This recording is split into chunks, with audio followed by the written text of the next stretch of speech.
Hello students, TNPSC group ஃபோர்லேயே நம்ம இன்றைக்கி வந்து ஒரு ரொம்ப இம்பார்ட்டண்ட்டான டாபிக் தான் பார்க்க போகிறோம். என்ன டாபிக் அப்படின்னு தானே கேட்குறீங்க? ஸோ ஐஎன்எம் எழுதிக்கோங்க. ஐஎன்எம் அப்படிங்கிறது இந்தியன் நேஷ்னல் மூமெண்ட். ஓகேவா? ஸோ இந்த இந்தியன் நேஷ்னல் மூமெண்ட்டில் ரொம்ப இம்பார்ட்டண்ட்டான டாபிக் எது அப்படின்னா இந்த ஐரோப்பியர் வருகை. இங்கிலீஷில் நம்ம இது எப்படி சொல்லுவோம் அப்படின்னா அட்வென்ட் ஆஃப் யூரோப்பியன்ஸ் அப்படின்னு சொல்லுவோம். ஓகேவா? இந்தியா வந்து இண்டிபெண்டன்ஸ் ஆனதுக்கு அப்புறம் ஆங்கிலேயர்கள் எல்லாரும் என்ன பண்ணுறாங்க, இந்தியாவை விட்டு வெளில போகிறாங்க. ஓகே. ஆனால் அதோட மட்டும் முடியல. ஆனால் அவங்க எப்படி வந்தாங்க, எதுக்காக வந்தாங்க அப்படிங்கிறதுல தான் இந்த ஐஎன்எம்ங்கிற சாப்டரே ஆரம்பிக்குது. முதல்ல நம்ம ஒரு விஷயம் நல்லா தெரிஞ்சுக்கணும், அதே சமயத்தில் நல்லாவும் புரிஞ்சுக்கணும். ஐரோப்பியா அப்படிங்கிறது ஒரு சிட்டியோ ஒரு ஸ்டேட்டோ கிடையாது. சரியா? எப்படி north America, south America, Africa, Asia, Australia இருக்கோ அதே மாதிரி இது ஒரு பெரிய காண்டினென்ட், கண்டங்கள்னு நம்ம சொல்லுவோம். ஸோ இந்த 7 கண்டங்களில் ஒரு கண்டம் தான் வந்து ஐரோப்பியா.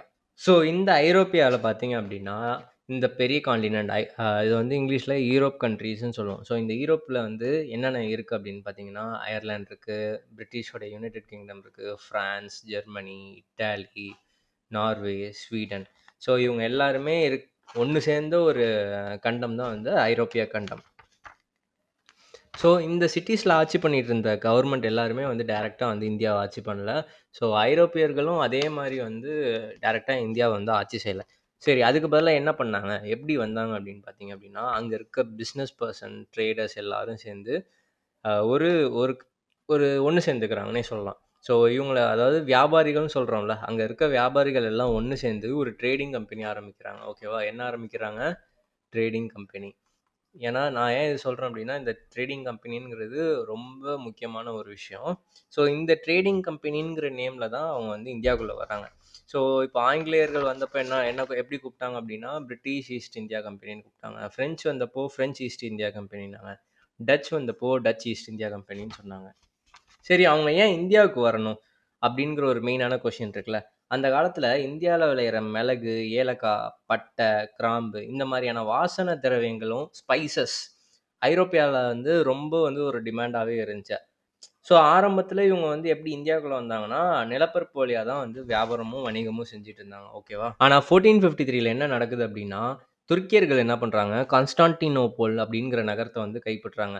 அதுக்கப்புறம் அந்த நிலவழி வணிகத்தை வந்து அடைச்சிடுறாங்க. அவங்களால இந்தியாவுக்கு வந்து வியாபாரமும் வணிகமும் செய்ய முடியல. வியாபாரம் செஞ்சே ஆகணும். ஆனா, நிலம் வழியில போக முடியாது. அதனால என்ன பண்றது அப்படின்னு யோசிச்சப்போ, அவங்க வந்து கடல் வழி பயணத்த வந்து ஆரம்பிச்சாங்க. அப்படி அவங்க எப்படி கடல் வழி பயணத்த ஆரம்பிச்சாங்க அப்படின்னா, இதுக்கு ஒரு ரூட் மேப்பே இருக்கு. ரொம்ப சிம்பிள். யூரோப்லேருந்து அதாவது இந்த ரீஜியன்லேருந்து கிளம்பி கேப் ஆஃப் குட் ஹோப் வந்துருவாங்க. ஸோ இந்த கேப் ஆஃப் குட் ஹோப்லேருந்து இருந்து இந்தியாவுடைய பெருங்கடல் வந்து அழகா வந்து கேலிக்கட்ல வந்து ரீச் ஆனாங்க. சரி, யார் யார் வந்தா அப்படிங்கிறத ஸோ யார் யார் எந்தெந்த வரிசைகளில் வரா அப்படிங்கிறத மெயினாக பார்க்கலாம். ஸோ இதுக்கு வந்து ஒரு ஷார்ட்கட் இருக்குது, PD²EF. ஓகேவா? ஸோ இதை வந்து இப்படி வச்சுக்கோங்க. இங்கே தப்பாக இருக்குது. So PD²EF. ஸோ இந்த ஃபார்மெட்டில் தான் வராங்க. ஃபஸ்ட்டு யார் வரா? போர்த்துகீஸ் வரா. போர்த்துகீஸ் வந்து 1498 வராங்க. அடுத்து 1498க்கு அடுத்து எது அப்படின்னா ரவுண்ட் நம்பர் பார்த்தீங்கன்னா 1600. ஓகேவா? 1600ல் யார் வரா? பிரிட்டிஷ் வரா. ஸோ இந்த பிரிட்டிஷ் வந்ததுக்கப்புறம் டச்சு வராங்க. எப்போ? உடனே அடுத்த வருஷமே 1602. ஸோ டச்சு வந்துடுறாங்க. அடுத்து யார் வர்றா? டேனிஷ். டேனிஷ் எப்போ வராங்க? 1616ல் வராங்க. அடுத்தது ஃப்ரெஞ்ச் எப்போ வராங்க அப்படின்னா 1664ல் தான் ஃப்ரெஞ்ச் வந்து உள்ளே வர்றாங்க. சரி, இவங்க எல்லாரும் இப்படி வராங்கல்ல, இவங்களுக்கெல்லாம் ஏன் வந்து ஈஸ்ட் இந்தியன் கம்பெனின்னு பேர் வந்துச்சு தெரியுமா? ஸோ ஈஸ்ட் இந்தியன் கம்பெனி அப்படின்றதுக்கு ஒரு மெயினான விஷயம் என்ன நமக்கு தேவை அப்படின்னா இந்த காம்பஸ். இந்த காம்பஸ் எடுத்துப்போம். ஸோ இந்த காம்பஸில் வந்து நம்ம இந்த இடத்துல வரையும். ஸோ இது நார்த்து, இது சவுத்து, இது ஈஸ்ட்டு, இது வெஸ்ட்டு. ஸோ யூரோப்பியர் என்ன பண்ணுறாங்க, ஏசியா கண்டத்துக்கு வராங்க. ஸோ யூரோப் காண்டினென்ட்லேருந்து எங்கே வராங்க? ஏஷியா காண்டினென்ட்டுக்கு வராங்க. ஏஷியா காண்டினென்ட்டில் என்ன இருக்குது? இந்தியா இருக்குது. ஓகேவா? ஸோ எங்கே வராங்க? வெஸ்ட்லேருந்து ஈஸ்ட் வராங்க. அப்போது ஈஸ்ட் எதுக்கு வராங்க, என்ன மாதிரி வராங்க, எப்படி அவங்க வந்து கவர்மெண்ட்டாக வராங்களா? இல்லை. ஸோ பிஸ்னஸ் பர்சனாகவும் ட்ரேடர்ஸாகவும் உள்ள வராங்க. ஸோ ட்ரேட் கம்பெனியாக வராங்க. ஸோ அதனால தான் அவங்களுக்கு ஈஸ்ட் இந்தியன் ட்ரேடிங் கம்பெனி. அந்த ட்ரேடிங் கம்பெனி எங்கே வர்றதுனால? இந்தியாவுக்கு வர்றதுனால. So East India trading company இப்படிங்கிற நேம் அவங்களுக்கு வந்துச்சு.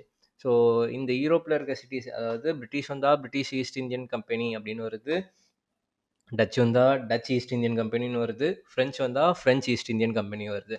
ஸோ உங்களுக்கு ஈஸ்ட் இந்தியன் கம்பெனி நேம் எப்படி வந்துச்சுங்கிறது இந்த இதில் உங்களுக்கு நல்லாவே புரியும் நான் நம்புகிறேன்.